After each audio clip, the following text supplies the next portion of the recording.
জয় ঠাকুর। শ্রী শ্রী রামকৃষ্ণ পুঁথি চতুর্থ খণ্ডের অন্তর্গত নরেন্দ্রের মিলন এই অধ্যায় থেকে আমাদের পাঠ চলছে। আজ আমরা এই অধ্যায়ের অষ্টম দিন পাঠ করব। পর্ব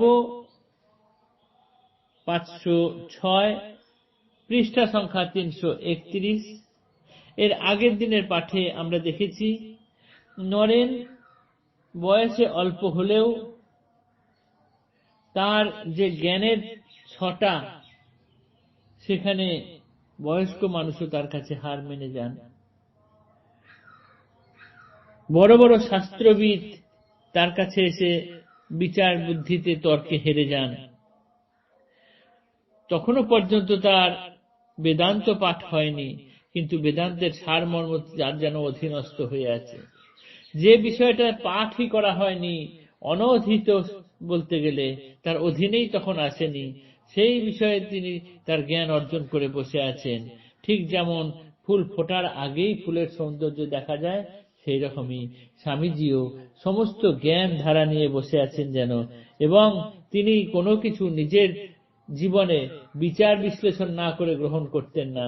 ঠাকুরের ক্ষেত্রেও তিনি তাই করেছেন, বিচার বিশ্লেষণ করে তবেই তিনি মেনেছেন, তার আগে মেনেননি।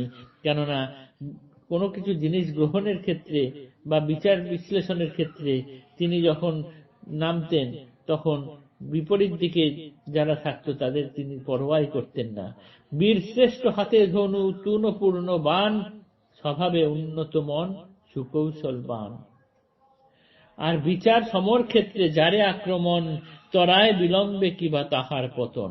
তাকে তিনি পরাভূত করেই ছাড়বেন বিচার ক্ষেত্রে।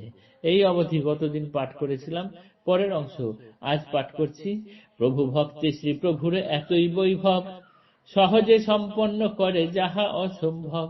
সারথি শ্রী প্রভু দেবে ভক্ত তাঁর যত, এক এক মহারথী পাণ্ডবের মতো। নরেন্দ্র অর্জুন তুল্য সবার প্রধান, নিরন্তর রথে যার প্রভু মূর্তিমান। যেমন নরেন্দ্র তেন শ্রী প্রভু আমার, দেখো ভক্ত ভগবানের রঙ্গ খেলিবার। এখন প্রকাশ নহে গোপন গোপন, আরম্ভ কেবল এই ভক্ত সংযটন। অমাবস্যা নিশি অতি ঘোর অন্ধকার, পবন নিঃসন বৃষ্টি প্রান্তর মাঝার। বিপন্ন পথিক পথহীন দিশাহারা, তার সঙ্গে এই রূপ চিকুরের ক্রীড়া।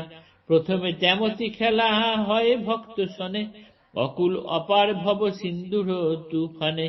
কভু গুপ্ত কভু বক্ত আলোকে আধারে, নিত্যধাম পরিহরি ধরারও আসরে। যে রূপে করিলা লীলা লয়ে ভক্তগণ, জীবের উদ্ধারে আর শিক্ষারও কারণ। সেই লীলা আন্দোলন শ্রবণ কীর্তনে, যে যা চায় তাই পায় যার যেন মনে। প্রেম ভক্তি পায় স্ফূর্তি দেবে বাঞ্ছিত, হেন রত্নাকর রামকৃষ্ণ লীলা গীত। ভগবান বহু বল অঙ্গে দেন যার, তাহার উপরে পরে সেই মতো ভার। আলোর আকর সূর্য দীপ্তমান অতি, ধরায় চৌদিকে ঘুরে অবিরাম গতি। নাহি ক্ষুধা তৃষ্ণা নাই শয্যারও আরাম, কর্মমাত্র নানা লোকে আলোক প্রদান। বালক বালার্ক এবে নরেন্দ্র এখানে, পাইয়া পরম বল প্রভু সন্নিধানে। প্রভু ভক্ত মধ্যে লয়ে সর্বোচ্চ আসন, ধরনের চারিদিকে করিয়া ভ্রমণ। পরিহরি আত্মসুখ যশ খ্যাতিমান, তৃণাপেক্ষা অতি তুচ্ছ করি নিজ প্রাণ। কেমনে পালন কইলা কর্তব্য তাহার, সময়ে অবশ্য মন পাবে সমাচার। হৃদয় আধার নাশ শ্রবণ কীর্তনে, উপজে ভকতি প্রভু ভক্তের চরণে।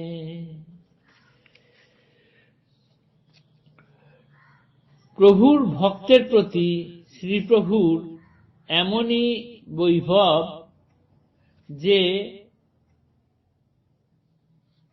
তিনি যা চান তিনি তাই সহজেই সম্পন্ন করতে পারেন, এমনকি অসম্ভবকেও সম্ভব করে তুলতে পারেন। এখানে সারথি হয়েছেন নরেন্দ্রনাথ, রয়েছেন নিয়ে যাচ্ছেন প্রভুদেব তাকে, নরেন্দ্রনাথ যেন অর্জুনের মতো হয়েছেন এবং সর্বদাই মূর্তমান প্রভু সেই রথে বসে আছেন এবং সারথী নরেন্দ্রনাথ অর্জুনের মতো রথ চালিয়ে আগে নিয়ে চলে যাচ্ছেন। কিন্তু ঠাকুর এখনই তার রূপ খুলছেন না, সবকিছু ভেঙে বলছেন না।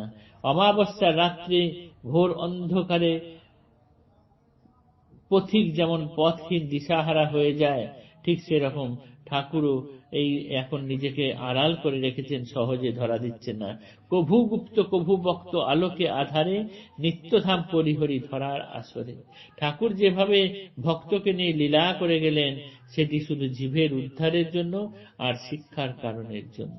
সেই লীলা কীর্তন আন্দোলন শ্রবণ কীর্তন করলে যে যা চায় তাই পায়, যার মনে যা আছে সেই মনোবাসনা পূর্ণ হয়। প্রেম ভক্তি পায় স্ফূর্তি দেবেশ বাঞ্ছিত, হেন রত্নাকর রামকৃষ্ণ লীলা গীত। এই রামকৃষ্ণ লীলা গান আমরা যে যা করছি, সেই রকমই যে যা চায় মনোবাঞ্ছা তার পূর্ণ হয়। ভগবান যাকে শক্তি দেন, গায়ে বল দেন, তাকে সেই মতো কাজ করতে দেন। সূর্যকে যেমন তাপ দিয়েছেন, আলো দিয়েছেন, গ্রহ গ্রহান্তরে আলো দেওয়ার জন্য তাকে নিরন্তর ছুটে বেড়াতে হয়, ঠিক সেরকম নরেন্দ্রনাথও যেন ঠাকুরের কাছ থেকে সেরকম বল নিয়ে এসেছেন। এসে জীবের উদ্ধারের জন্য তিনি সমস্ত দিকে প্রভুর কাছ থেকে বল নিয়ে নিজের আত্মসুখ, যশ, মান, খ্যাতি সমস্ত কিছু বিসর্জন দিয়েও, সব নিজের প্রাণকে তুচ্ছ, অতি তুচ্ছ করেও কর্তব্য পালনের জন্য তিনি অকাতরে নিজেকে বিলিয়ে দিচ্ছেন। কেমনে পালন কইলা কর্তব্য তাহার, সময়ে অবশ্য মন পাবে সমাচার। জয় ঠাকুর, জয় শ্রী রামকৃষ্ণ। নমস্কার।